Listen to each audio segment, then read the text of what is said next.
It's Scorpio season, and I have been thinking a lot about mental health lately, and I've been noticing a lot of common threads, and I want to talk about how all of these things are actually just one thing.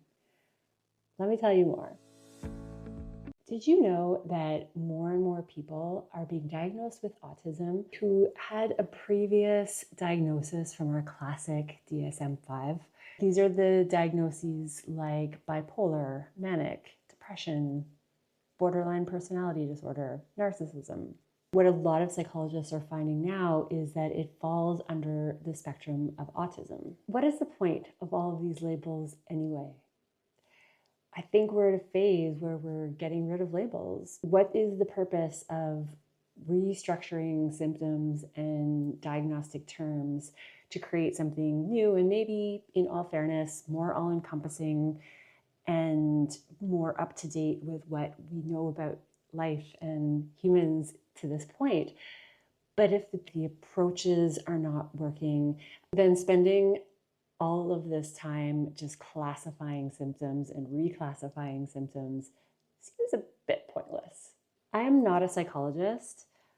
I am just someone who is really passionate about mental health. Let me get back to some of these details and tell you how I see them all coming together to be this one thing. What autism really is that as a developmental tube, so when we're in the fetus, we are just a tiny little spinal cord, and from that spinal cord starts branching off nerves that create our brain, different functions of our brain, our organs, our muscles, and they all know where to go.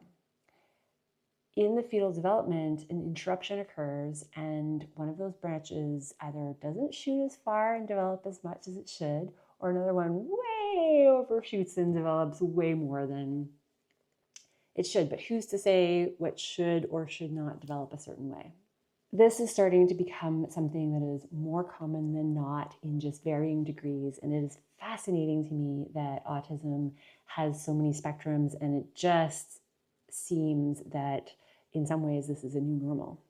Another thing that I have been loving lately is internal family systems approach. I will leave a link to Richard Schwartz's book, No Bad Parts, down below. That is the one that I have been working with lately, and it is completely free if you have a premium membership on Spotify. The audiobook is super helpful to re-listen to and go over the practices. Absolutely love it. Now, the parallel and the similarity with internal family systems is that it is about bringing in all parts of ourselves into alignment and working together in cooperation. In fact, the opposite is true, that abandoning certain parts of ourselves that don't cooperate or seem more challenging or dysfunctional are actually creating more of the problem.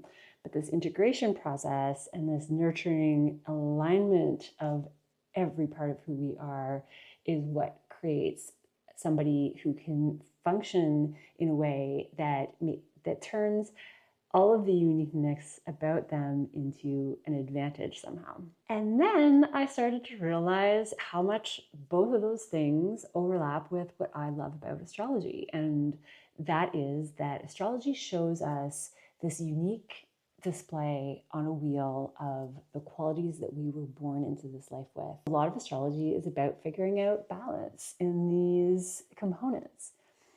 If you are a Capricorn, for example, and you have a lot of motivation to work and get things done, and you have discipline, and you can really do well in your career and create a strong foundation in life for yourself. But if all you do is work as a Capricorn, you get quite broody and depressed, and life just isn't very much fun. And that then starts to create more of the it's like too much or too little just starts to create problems in life. And that is where I'm seeing everything really come together. That if we can use astrology as a tool to find balance in ourselves and not reject any of the gifts that we were born into this world with, then we can hopefully create the lives that we want to and understand the unique expression in other people and see how advantageous it really is. The potential that we have when we use more of an integrated approach could be huge. And I see this being a big part of Pluto now moving into Aquarius for the next 18 years. Aquarius is all about connection. It is a system without a center. It is all of the parts working together as one thing. It is what the internet is ruled under.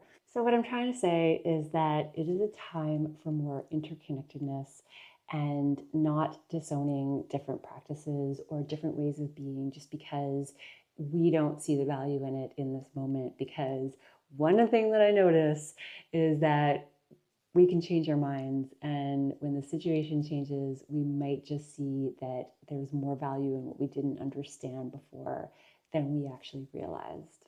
I'm Jen Keen from Full Cup Astrology.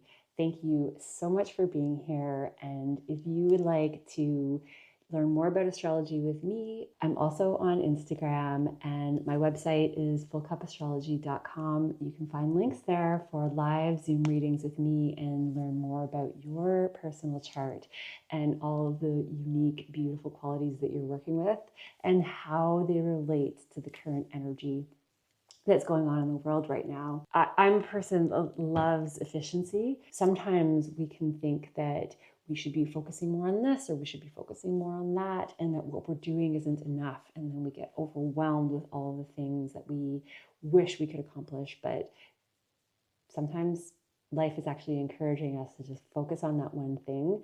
And even though it doesn't seem like it's related to your career or getting you where you want to go or healing your family, sometimes it actually is connected to all those other parts of life more than we realize. Another way I could summarize this is that it seems like we need to become more individual to become more one. What do you think? Let me know in the comments below any thoughts that you're having on any of these topics. I always love hearing from you in the comments below. I will leave the links for everything I talked about in this video today in the description below.